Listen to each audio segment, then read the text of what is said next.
election cycle. They just put together a bunch of ideas. A bunch of them are never going to happen.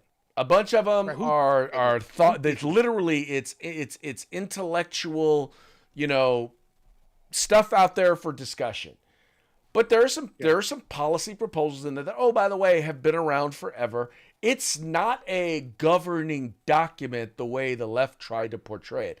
It's literally Right. a, hey, we're a bunch of people who've all been involved in public policy. We're experts in different areas. Here's some ideas for you, and you can take them or leave them. Yeah, said it's nobody in the administration. Let them take a look at it. They decide they want it. That's it. It's not known people that did this. I mean it's like you and I writing a white paper and sending it to them. And that's pretty much Sorry. all it is. They've collected a Yep. bunch of white papers. Oh, Yep. oh, white papers. Why they got to be white? Yep. That's probably hard to see the writing on some paper that's not white. Just saying. Maybe Just using saying. white ink too. Anyway, Yeah. it's going to be interesting to see what they wind up doing. I will tell you that, like I said, there's some aspects of it that I'm like, oh yeah, that's a good idea, and some aspects of it that are a bad idea. I will say this: there's one aspect that I know he's not going to implement, but I really think he needs to consider, and that is he's going to have to address the issue of Social Security. I know he said he's not going to touch Social Security, and I'm all for making sure that people continue to get their benefits. But if some sort of a if it is not addressed, it's going to be a problem because it's going to run out of money relatively soon. And I don't know that any Democrat is going to do anything to try and fix it or try and address it. And at this point, I don't even know if any Republicans have the guts to do what it takes. It's like the third rail of politics right now. But it's something that's got to be addressed, and you got to do it in a way that says we're not going to cut benefits or we're not going to reduce benefits for those who are on Social Security. And I think it's doable. It's going to be expensive, but I think it's doable. It is, and you know, he could find the way. Listen, if there's a way to be out there, take a look at it. Who do I want better to take a look at trying to invest in my future than a businessman that understands I don't just print money when I need it. I need to earn it and make it somewhere else. Exactly. Exactly. All right, moving right along.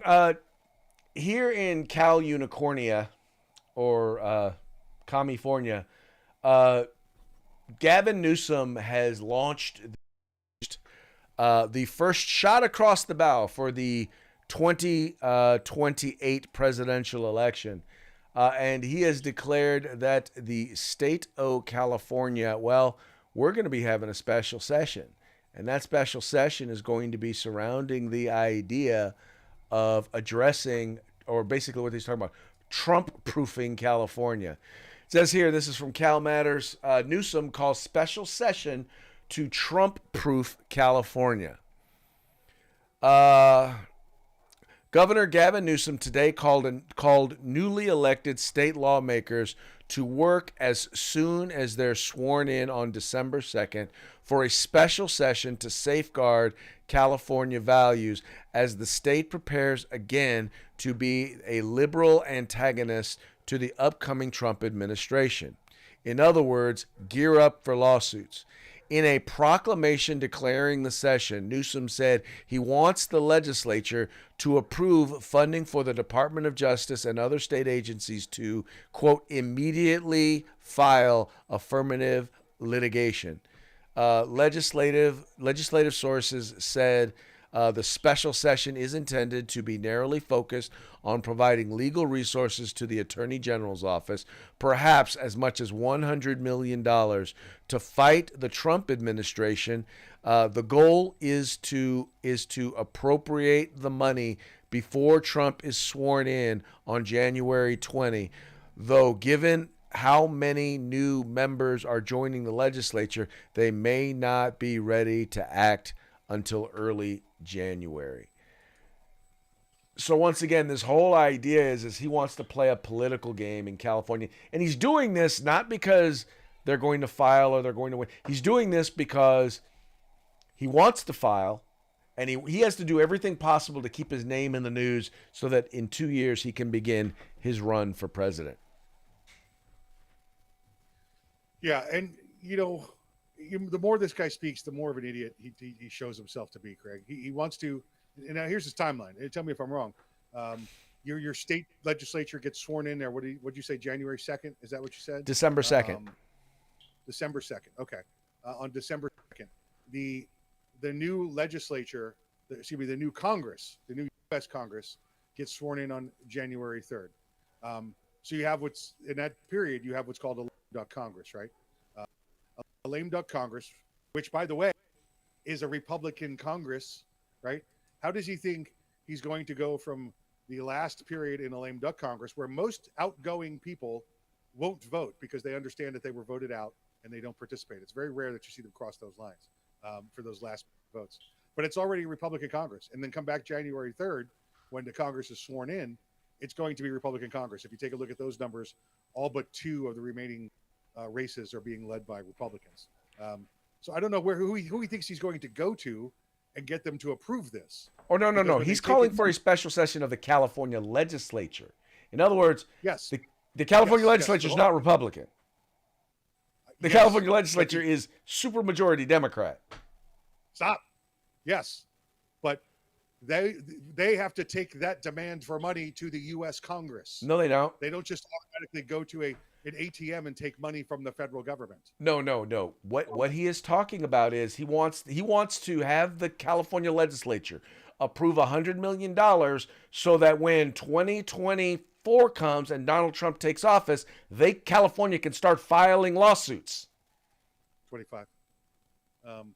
I'm sorry, you're right. Yes. 2025, they can start filing lawsuits. Right, they're going to be filing lawsuits because Donald Trump is going to restrict the amount of money he's sending to California, and that's decided by the Congress. It's not just that. It's any policy that they do that California doesn't like, they're going to sue.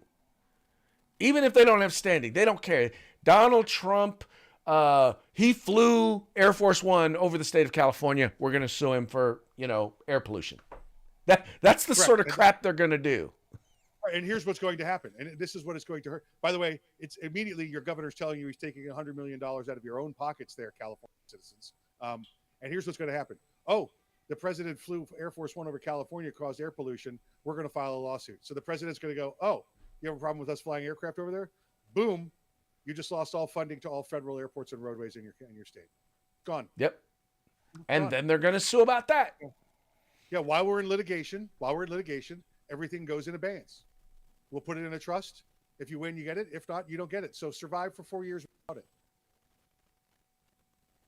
Well, and quite frankly, if the federal government has deeper pockets than even California.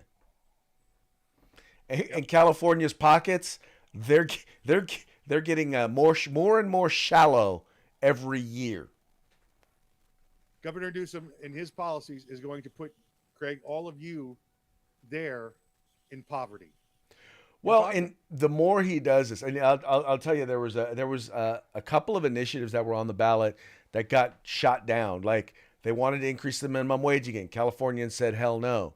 There was an initiative on the ballot that actually undid some of the pro-criminal legislation, Prop 47, that was pushed by the governor a few years back and has caused a massive increase in crime in California. That passed in every single county in California. The point that I'm making here is more and more, even though a lot of conservatives have left, many people who have remained are looking and they're saying, I'm sorry, California legislature. I'm sorry, California lawmakers. You've lost your damn minds. And I think there's an opportunity for the right Republican or decline to state, whatever, for the right person to come in and for right members of the legislature to come in and start to make a difference, because they're passing some whacked out stuff. And one only need look at the national rejection of the progressive left. And that's what this last election was. It was a rejection, not just of Kamala Harris, but of the policies and the programs and the principles of the progressive left. Period. No, we don't want you just printing money. No, We want a secure southern border. We want we don't want men in women's sports. We don't want porn in our children's libraries. We don't want you transing the kids. All that's pretty much what voters said. Now, what's funny is the progressive left didn't hear that. They heard that we're all a bunch of racist, homophobic, misogynistic, greedy bigots. That's all they heard. That's Because all they heard. And they wanna hear. At first I got mad because I was like, they're saying that, but then I realized you keep right on with that. You go with that. And let's start to see how elections start to change, because we took the White House with what had to be one of the most unliked nominees or disliked nominees in American history. Problem is, they liked him more than they liked leftist policies. We got a majority in the Senate. We're about to have a majority in the House. We increased the number of governors that we have. We've increased our numbers in most state legislatures.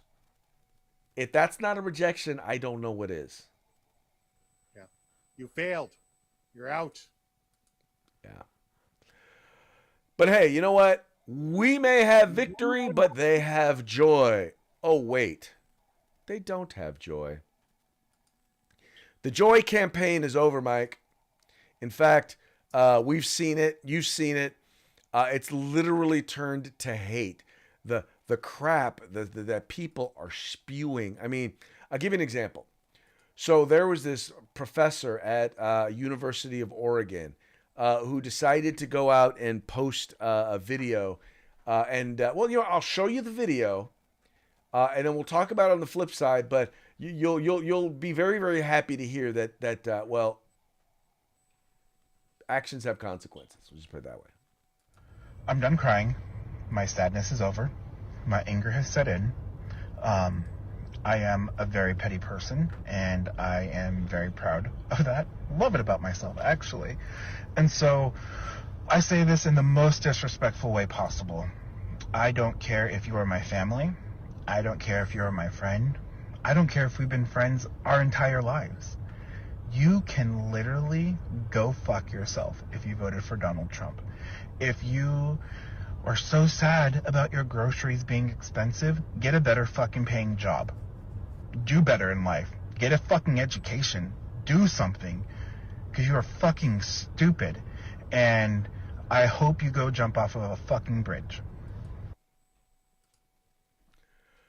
Well, you'll know that this University of Oregon professor was placed on leave after his unhinged rant of wishing death on Trump supporters. Here it says, Assistant Director of Fraternity and Sorority Life at the University of Oregon has been placed on leave after telling Trump voters to kill themselves by jumping off a effing bridge. The reaction to President-elect Donald Trump's landslide victory in the 2024 election.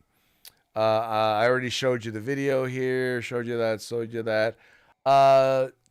Serrato has been advising the fraternity and sorority life at the University of Oregon for the past 6 years and is ironically passionate about, quote, anti-hazing, according to the school's website.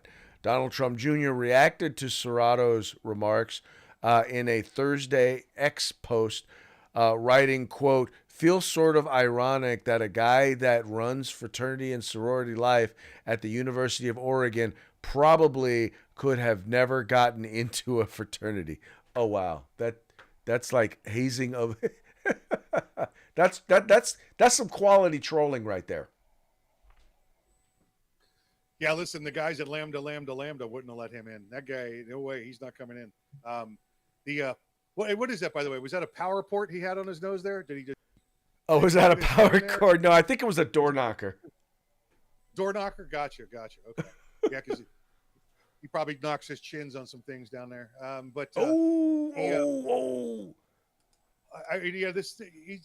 by the way, buddy, you need a better paying job now. You should go get one. So you can afford groceries. You loser bastard. You just That we love this about you because you can't hold it back. You can't hold it back. It's so fun to watch. That's why I watched The View. That's why last night I watched Jimmy Kimmel and watched that fruit cry. Forget this guy. Ah, I love watching him. I love watching you break down. It is just watching this stuff through social media right now. It is entertainment. It really is. And I knew it was going to be this good, and I knew it was going to be this rewarding. The only thing is there are moments in time where I really feel bad for them, because I'm like, if your whole world is so tied up in who is president and whether or not your guy or your gal wins the election, if that is what gets you so emotionally caught up, and if your person doesn't win, how sad must your life be?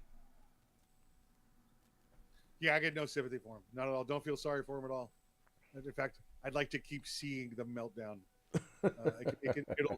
It'll give me strength for the next 4 years. Oakley dokley. Well, hey, that brings us to our parting shots. Parting shots are brought to you by Hog Holsters. Just go to hogholsters.com. Use discount code The Rundown, all caps, no spaces. Get your Hog Holster today. All right, our first, and I'm just realizing I'm just getting these things kind of set up here. I was a little behind in case you didn't know. Let's see. All right, this first one you're gonna love. This talking about like the negative energy or the issues that people are feeling relating to the election. This video right here kind of says it all. What we're having to deal with. Hope your day gets better.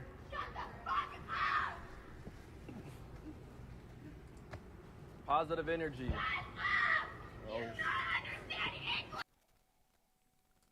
Love it. You gotta love that one, huh? It's like she's just lost their mind. It's like, really? Like, you guys, come on. Can we just really just... Is it really that serious? But they say that we're the crazy ones. They say that we're the unhinged ones. And yet they're the ones that are doing this stuff. They're the ones that are pushing this sort of crap. Did you see the woman? I think I sent you the video. Who dressed up like the crazy screaming woman wearing rain slicker? I did, and I did not have a chance to download that one.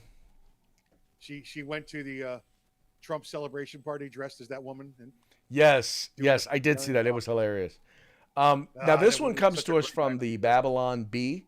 Fake news that you can count on. It says here, Kamala calls for peaceful transition of power to Hitler.